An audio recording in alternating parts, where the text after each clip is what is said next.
Welcome to our video about the topic a cross-disciplinary information model for interdisciplinary collaboration. My name is Tamara Hofmann. I'm a system engineering consultant at Prostep and I'm the lead of the working package data model in the ICF forum. My name is René Bielert and I'm responsible for the creation and establishment of a uniform data model for product development at Porsche. Imagine a smart home. Already today, all your devices may interact with each other. Alexa turns down the volume of your TV when speaking herself. Your lights turn off automatically when locking the door. And when you leave for work, the house closes the windows, turns off the heating, and shuts down all electronic devices by itself. Now imagine product development in your company. Wouldn't it be great if all departments and disciplines could collaborate with each other just as easy as the devices of your smart home? If a mechanical engineer is notified about the change of requirements regarding his components immediately? If all simulations are triggered to rerun whenever an input parameter changes? If releasing a component is a simple task because all the validation and integration results are accessible and visible at one place? A beautiful dream, isn't it? But what does it take to make this dream reality?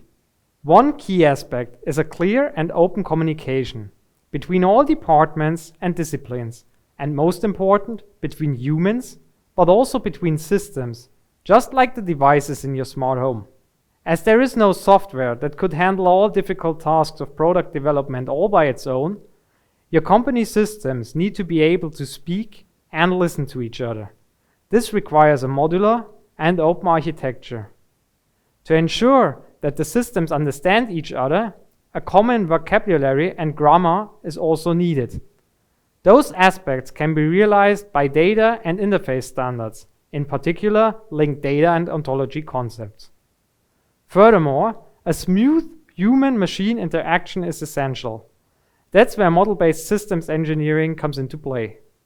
MBSE also defines responsibilities within the product development process, which is another important factor, as you wouldn't expect your TV to heat up your living room, would you? Last but not least, someone has to plan your smart home and define what devices are necessary and how they interact with each other. In a company, this task is far more complex and requires an enterprise-wide architecture that plans, establishes, and validates these previous mentioned aspects.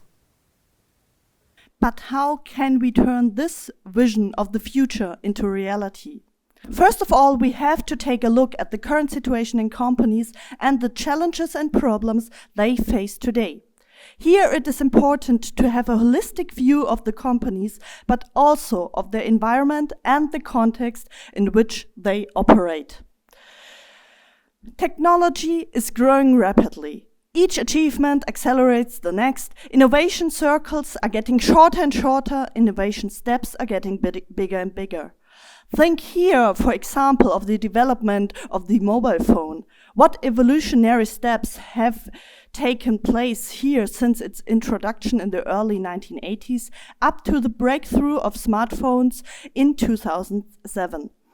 And what technological process have your everyday devices made since then? The digital revolution cannot be stopped. Everything that can be digitized, linked, and automated will also be digitized, linked, and automated. In order to be still able to manufacture and sell products successfully in and after this phase of upheaval, it is important to recognize the necessity of interdisciplinary product development and to promote this through suitable company and cooperation models. Another aspect is the dematerialization through digitalization. The consequent data becomes more valuable than the product itself. Digitalization and dematerialization are shifting the value chain away from the product and towards service. The customer does not need a bank, but banking. He does not need a hotel, but an overnight stay. And he does not need a car, but mobility. All these points lead to a higher complexity of today's systems and their development. So, what challenges do these points pose for companies today? Interdisciplinary and networked products require the cooperation of many different organizational units through the entire product development process, actually even the entire product lifecycle. It is important to keep in mind that the different domains have different views of the product and therefore require different data and representations of the product.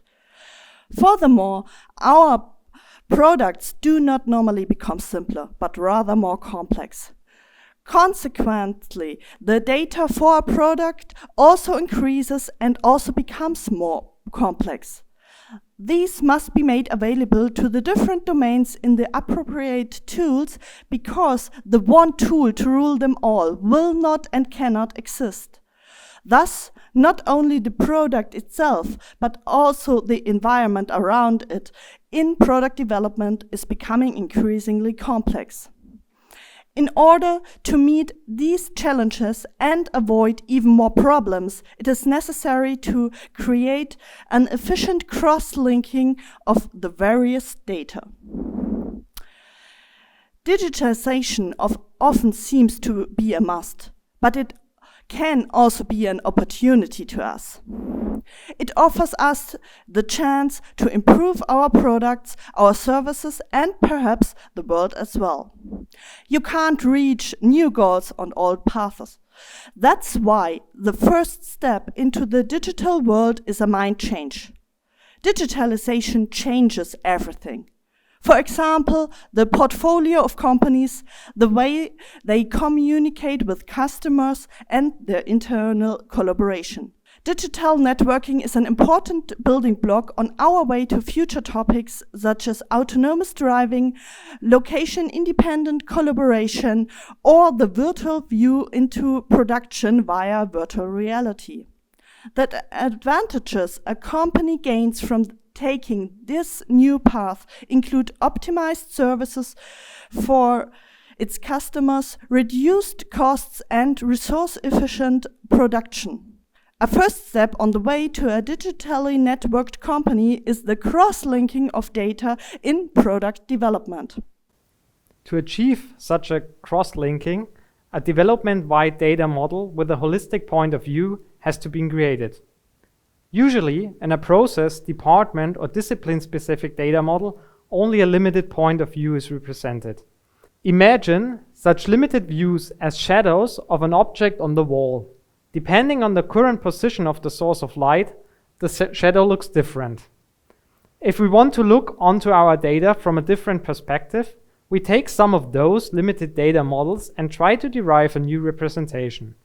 Often, this happens with some black box magic that is powered by implicit expert knowledge. For our analogy, that means we look at the 2 or 3 shadows and try to guess how the shape from a different spotlight may look like. Hereby, our result is strongly dependent on which shadow we use as a base for our guessing. Clearly, this doesn't sound like a sustainable and resilient solution, does it? It seems like a much better approach to look at the object and the position of the spotlight first, and exploiting that knowledge to determine the resulting shadow. To do so, we have to know exactly how our object looks like. In our case, the illuminated object equals the entirety of all data created during the development of a product. Therefore, we need to describe these data artifacts as holistic as possible by creating a development-wide data model. However, to handle the complexity of the development process, a holistic data model alone is not sufficient. It is one tool of many to establish and execute an enterprise architecture management. For example, it is also necessary to describe all processes and their interaction with representation of data objects. In this case, you furthermore should describe all the capabilities that are needed to execute a process. Those capabilities describe the required skill to perform a process, for example, creating the geometry of a component. A capability can be implemented either by a human ability or by a service of an IT system, or the combination of both. But how can data representations, tool, processes, and capabilities be efficiently represented with their relations to each other and also made available for perhaps semi-automated evaluation? One possibility to do this in a formal way is the description by an ontology. Ontologies are usually linguistical and formally ordered representations of a set of concepts and the relations existing between them in a certain context. They are used to exchange knowledge in a digitized and formal form. Ontologies contain rules to making inferences and ensuring their validity. Unlike a taxonomy, which only forms a hierarchical segmentation, an ontology represents a network of information with logical relations. Since ontologies have a high semantic expressiveness, they are suitable to represent even complex data models or knowledge representations.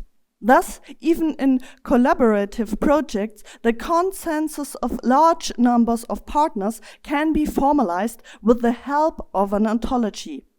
Here they enable the exchange of knowledge across domain boundaries by making the knowledge of the individual domains and contexts explicit.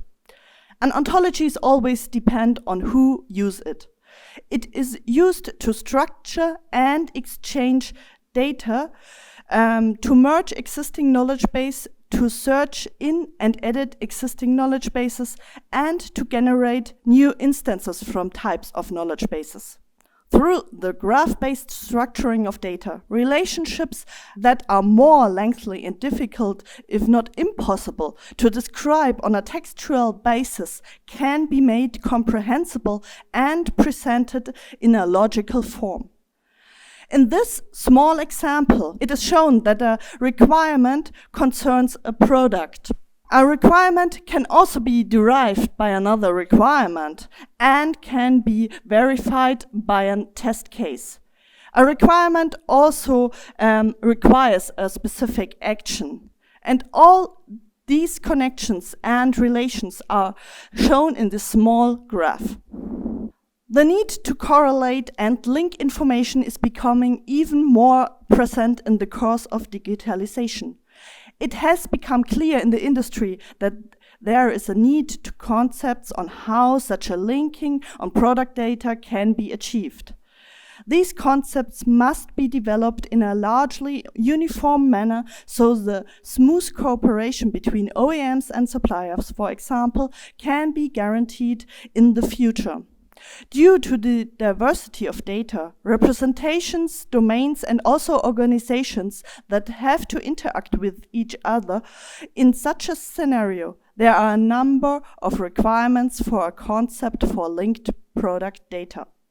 First, it must be modular. No one is helped if the relationship between the data are described, but they are also nested in transparent that the information I need in my context is not available to me in a bundled form and without a lot of extraneous noise. Furthermore, it must be extensible, because who can say for sure today what capabilities my products will have to cover in 20 years, and what technological developments are still to come.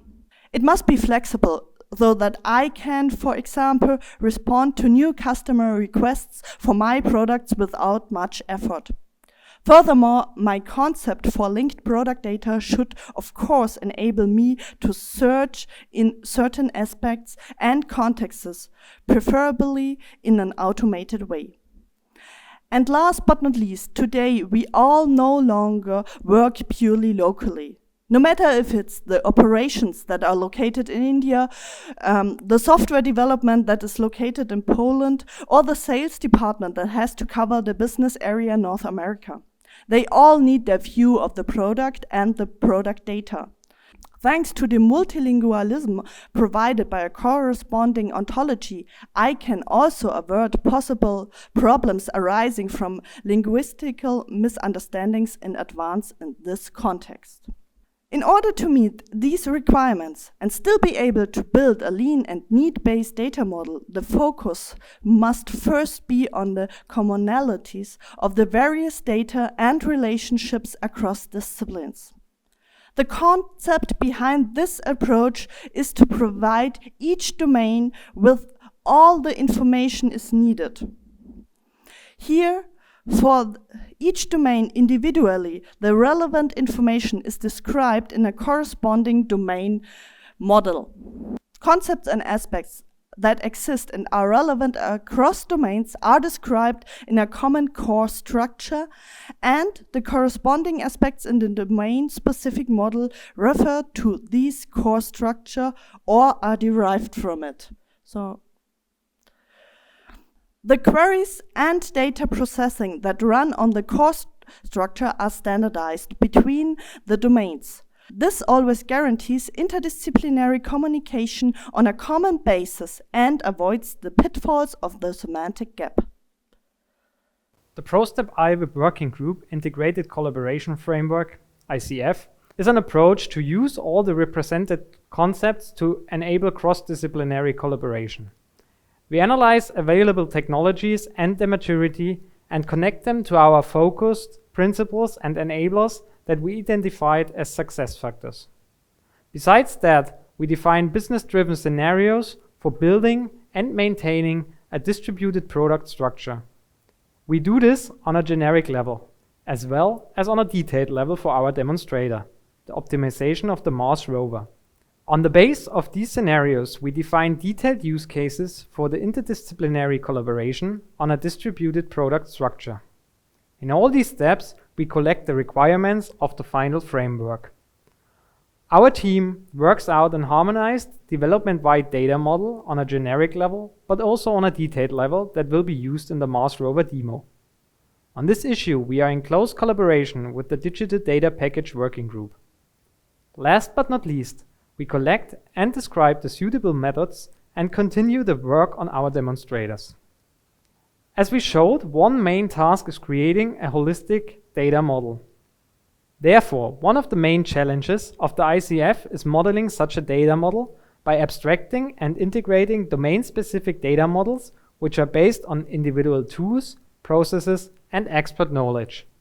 By using the concept of an ontology, we are able to solve that issue.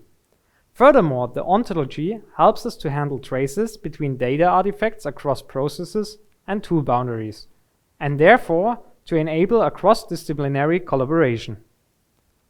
Currently, we are defining the cross-domain artifacts, their attributes, as well as their relationships together with the DDP working group.